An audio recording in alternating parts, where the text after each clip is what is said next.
ਆਓ ਸੁਣੀਏ ਕੁਲਵੰਤ ਸਿੰਘ ਵਿਰਕ ਦੀ ਕਹਾਣੀ ਪਾਸ਼ੋ। ਮੈਂ ਤੇ ਪਾਸ਼ੋ ਇਕੱਠੇ ਖੇਡਦੇ ਹੀ ਏਡੇ ਹੋਏ ਸਾਂ। ਪਾਸ਼ੋ ਹੋਰ ਕੁੜੀਆਂ ਵਾਂਗ ਘਰੇ ਡੱਕੀ ਰਹਿਣ ਵਾਲੀ ਨਹੀਂ ਸੀ। ਉਸ ਦਾ ਜਦੋਂ ਦਾ ਲੱਗਦਾ ਉਹ ਬਾਹਰ ਸੜਕ ਤੇ ਆ ਕੇ ਸਾਡੇ ਨਾਲ ਖੇਡਦੀ। ਕੜਬਿੱਲ ਬੱਚਾ ਤੇ ਗੋਲੀ ਹੜੱਪਾ ਉਸ ਨੂੰ ਦੂਜੀਆਂ ਖੇਡਾਂ ਨਾਲੋਂ ਵਧੇਰੇ ਚੰਗਾ ਲੱਗਦਾ ਸੀ। ਹੜੱਪੇ ਮਾਰਨ ਵਿੱਚ ਉਹ ਕਈਆਂ ਮੁੰਡਿਆਂ ਨਾਲੋਂ ਵੀ ਤਗੜੀ ਸੀ। ਇਸੇ ਲਈ ਕੋਈ ਟੋਲੀ ਉਸ ਨੂੰ ਆਪਣਾ ਸਾਥੀ ਬਣਾਉਣ ਤੋਂ ਭੈੜੀ ਨਹੀਂ ਸੀ ਪੈਂਦੀ।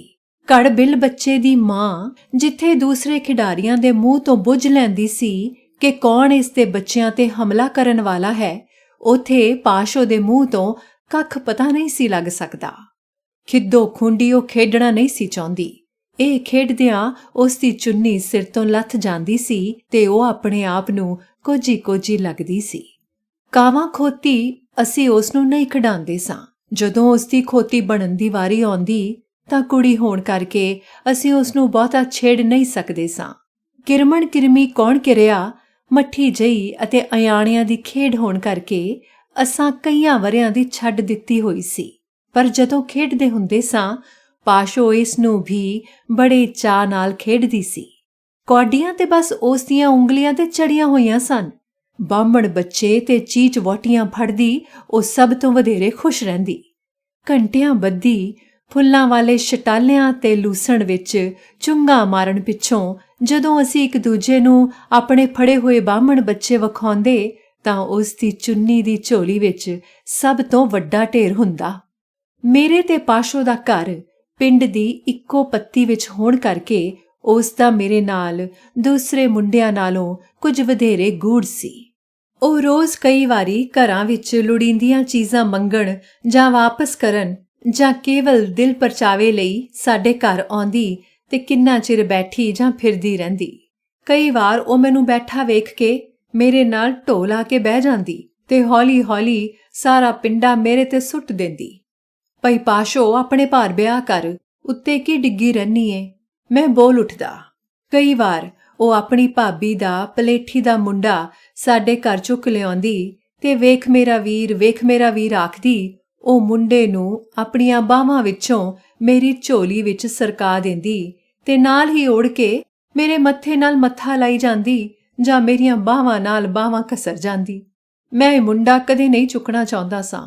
ਇਸ ਲਈ ਪਾਸ਼ੋ ਦੀ ਇਹ ਹਰਕਤ ਮੈਨੂੰ ਬੜੀ ਭੈੜੀ ਲੱਗਦੀ ਸੀ। ਇੱਕ ਦਿਨ ਮੈਂ ਸਵੇਰੇ ਢੱਗਿਆਂ ਨੂੰ ਤੇਲ ਦੇਣ ਵਾਲੀ ਨਾਲ ਮੰਗਣ ਉਹਨਾਂ ਦੇ ਘਰ ਗਿਆ। ਪਾਸ਼ੋ ਅਜੇ ਸੁੱਤੀ ਪਈ ਸੀ। ਮੈਂ ਉਸ ਦੀ ਮੰਜੀ ਕੋਲ ਖਲੋ ਕੇ ਉਸ ਨੂੰ ਆਵਾਜ਼ ਮਾਰੀ। ਉਸ ਅੱਧੀ ਸੁੱਤੀ ਅੱਧੀ ਜਾਗਦੀ ਨੇ ਦੋਵੇਂ ਹੱਥ ਰਜ਼ਾਈ ਵਿੱਚੋਂ ਬਾਹਰ ਕੱਢ ਕੇ ਮੇਰਾ ਇੱਕ ਹੱਥ ਉਹਨਾਂ ਵਿੱਚ ਘੁੱਟ ਲਿਆ। ਉਂਝ ਪਾਸ਼ੋ ਮੈਨੂੰ ਡਾਢੀ ਚੰਗੀ ਲੱਗਦੀ ਸੀ। ਉਹ ਪਿੰਡ ਦੀਆਂ ਹੋਰ ਕੁੜੀਆਂ ਵਾਂਗ ਹਰ ਵੇਲੇ ਇਕੱਠੀ ਹੋ ਕੇ ਨਹੀਂ ਸੀ ਟੁਰਦੀ, ਸਗੋਂ ਅੰਦਰ ਬਾਹਰ ਦੁੜੰਗੇ ਲਾਂਦੀ ਰਹਿੰਦੀ। ਖੇਡਾਂ ਵਿੱਚੋਂ ਨਿਕਲ ਹਰ ਲੜਾਈ ਝਗੜੇ ਵਿੱਚ ਉਹ ਮੇਰਾ ਸਾਥ ਦਿੰਦੀ ਸੀ। ਮੇਰੀ ਵੱਡੀ ਤੋਂ ਵੱਡੀ ਗੱਪ ਉਹ ਸਹਿਜੇ ਹੀ ਪਚਾ ਜਾਂਦੀ ਸੀ। ਕਈ ਵੇਰ ਉਸ ਨੂੰ ਅਨੋਖੇ ਮਖੌਲ ਸੁੱਝਦੇ ਸਨ। ਮੈਂ ਸ਼ਰਾਬ ਕੱਢਣ ਲਈ ਪੈਲੀਆਂ ਵਿੱਚ ਇੱਕ ਘੜਾ ਪਾਇਆ ਹੋਇਆ ਸੀ ਤੇ ਪਾਸ਼ੋ ਨੂੰ ਇਹ ਪਤਾ ਸੀ। ਇੱਕ ਵੇਰ ਉਹ ਭੱਜੀ ਪਿੰਡੋਂ ਆਈ ਤੇ ਕਹਿਣ ਲੱਗੀ, ਪਿੰਡ ਸਿਪਾਹੀ ਆਏ ਹੋਏ ਨੇ ਤੇ ਤਲਾਸ਼ੀਆਂ ਲੈ ਰਹੇ ਨੇ। ਮੈਂ ਝਟਪਟ ਜਾ ਕੇ ਆਪਣਾ ਘੜਾ ਭੰਨ ਦਿੱਤਾ। ਪਿੰਡ ਆ ਕੇ ਪਤਾ ਲੱਗਾ ਕਿ ਸਿਪਾਹੀ ਤੇ ਕੋਈ ਆਇਆ ਹੀ ਨਹੀਂ ਸੀ। ਇੱਕ ਦਿਨ ਅਸੀਂ ਸੜਕ ਤੇ ਕੜਬਿੱਲ ਬੱਚਾ ਖੇਡਦੇ ਪਏ ਸਾਂ ਕਿ ਸੁਨਿਆਰਿਆਂ ਦੀ ਕੁੜੀ ਟਾਂਗੇ ਵਿੱਚ ਲੰਘੀ। ਉਹ ਰੋਜ਼ ਟਾਂਗੇ ਵਿੱਚ ਸ਼ਹਿਰ ਪੜ੍ਹਨ ਜਾਂਦੀ ਸੀ। ਉਸ ਮੂੰਹ ਤੇ ਸੁਰਖੀ ਪਾਊਡਰ ਲਾਇਆ ਹੋਇਆ ਸੀ ਤੇ ਹਮੇਸ਼ਾ ਵਾਂਗ ਸੋਹਣੇ ਕੱਪੜੇ ਪਾਏ ਹੋਏ ਸਨ। ਸਾਰੇ ਮੁੰਡੇ ਖੇਡ ਛੱਡ ਕੇ ਉਸ ਵੱਲ ਵੇਖਣ ਲੱਗ ਪਏ ਤੇ ਪਾਸ਼ੋ ਵੀ ਖੜੀ ਵੇਖਦੀ ਰਹੀ। ਖੇਡ ਮੁੱਕਣ ਪਿੱਛੋਂ ਜਦ ਮੈਂ ਤੇ ਪਾਸ਼ੋ ਘਰ ਨੂੰ ਟੁਰੇ ਤਾਂ ਪਾਸ਼ੋ ਨੇ ਰਸਤੇ ਵਿੱਚ ਕਿਹਾ, ਸੁਨਿਆਰਿਆਂ ਦੀ ਕੁੜੀ ਸੋਹਣੀ ਏ ਨਾ, ਤਾਂ ਹੀ ਸਾਰੇ ਮੁੰਡੇ ਖੇਡ ਛੱਡ ਕੇ ਉਸ ਵੱਲ ਵੇਂਦੇ ਸਨ। ਘੱਟਾ ਸੋਹਣੀ ਏ ਪਾਸ਼ੋ, ਭੋਰਾ ਪੜੀ ਹੋਈ ਏ, ਹੋਰ ਕੀ। ਤੂੰ ਤੇ ਉਹੋ ਜਿਹੀਆਂ ਪੰਜਾਂ ਵਰਗੀ ਏ। ਸੱਚੀ? ਪਾਸ਼ੋ ਨੇ ਖਿੜ ਕੇ ਪੁੱਛਿਆ। ਸੱਚੀ ਪਾਸ਼ੋ, ਤੂੰ ਤੇ ਕੜਬਿੱਲ ਬੱਚਾ ਖੇਡ ਲੈਨੀ ਏ ਤੇ ਵੱਡੇ ਹੜੱਪੇ ਮਾਰ ਲੈਨੀ ਏ, ਨਾਲੇ ਕੌਡੀਆਂ ਤੇਰੀਆਂ ਉਂਗਲਾਂ ਤੇ ਚੜੀਆਂ ਹੋਈਆਂ ਨੇ। ਮੈਂ ਆਨਾ ਪਾਸ਼ੋ, ਸੁਨਿਆਰਿਆਂ ਦੀ ਕੁੜੀ ਕੀ ਤੂੰ ਤੇ ਕਈਆਂ ਮੁੰਡਿਆਂ ਨਾਲੋਂ ਵੀ ਚੰਗੀ ਏ। ਕਈ? ਪਾਸ਼ੋ ਨੇ ਗੁੱਸੇ ਨਾਲ ਭੁੱਜ ਕੇ ਆਖਿਆ। ਤੇ ਆਪਣੇ ਘਰ ਵੜ ਗਈ। ਵਿਸਾਖੀ ਸਾਡੇ ਪਿੰਡੋਂ ਕੋਈ 2 ਕੁ ਮੀਲਾਂ ਤੇ ਲੱਗਦੀ ਸੀ ਤੇ ਹਰ ਸਾਲ ਅਸੀਂ ਸਾਰੇ ਮੁੰਡੇ ਕਈ ਮੁਰੱਬੇ ਭੱਜਦੇ ਹੀ ਜਾਂਦੇ ਤੇ ਕੁੜੀਆਂ ਇੰਨਾ ਭੱਜ ਨਹੀਂ ਸਨ ਸਕਦੀਆਂ। ਕੁੜੀਆਂ ਦੇ ਸਾਥ ਤੋਂ ਸਭ ਤੋਂ ਬਹੁਤੀ ਖਿੱਝ ਮੈਨੂੰ ਆਉਂਦੀ ਹੁੰਦੀ ਸੀ। ਇਸ ਵੇਰੀ ਆਪਣੇ ਪੈਸਿਆਂ ਵਿੱਚੋਂ ਮੇਲੇ ਤੋਂ ਇੱਕ ਸ਼ੀਸ਼ਾ ਲਿਆਉਣ ਦਾ ਇਕਰਾਰ ਕਰਕੇ ਪਾਸ਼ੋ ਨੇ ਆਪਣੀ ਭਰਜਾਈ ਤੋਂ ਪਾਉਣ ਲਈ ਸੋਹਣੇ-ਸੋਹਣੇ ਕੱਪੜੇ ਮੰਗ ਲਏ ਸਨ ਤੇ ਕੁਝ ਸੱਕ ਸੁਰਮਾ ਵੀ ਮਲਿਆ ਹੋਇਆ ਸੀ।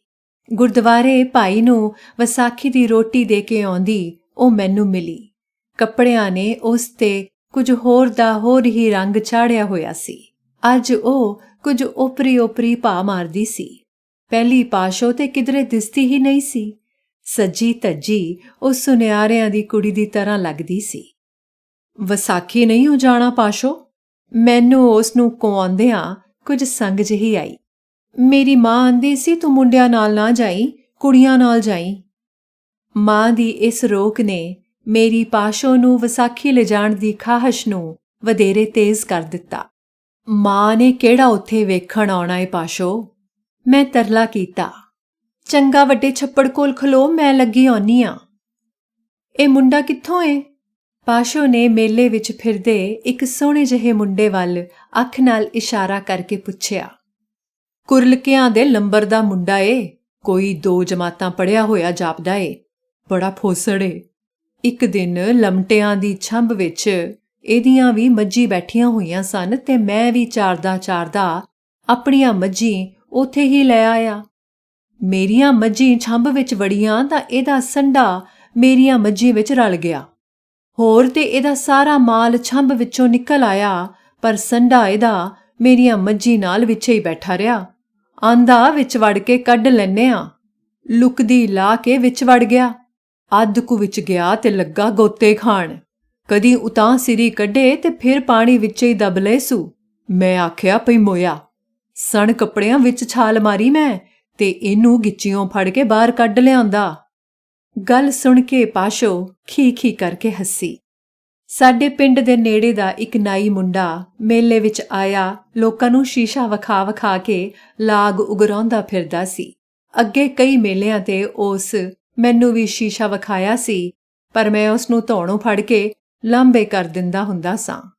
ਇਸ ਵਾਰੀ ਫਿਰ ਉਸ ਹੌਸਲਾ ਕਰਕੇ ਸ਼ੀਸ਼ਾ ਮੇਰੇ ਮੂੰਹ ਦੇ ਅੱਗੇ ਕੀਤਾ ਤੇ ਮੈਂ ਬੋਝੇ ਵਿੱਚੋਂ ਅਠਿਆਨੀ ਕੱਢ ਕੇ ਉਸ ਨੂੰ ਫੜਾ ਦਿੱਤੀ।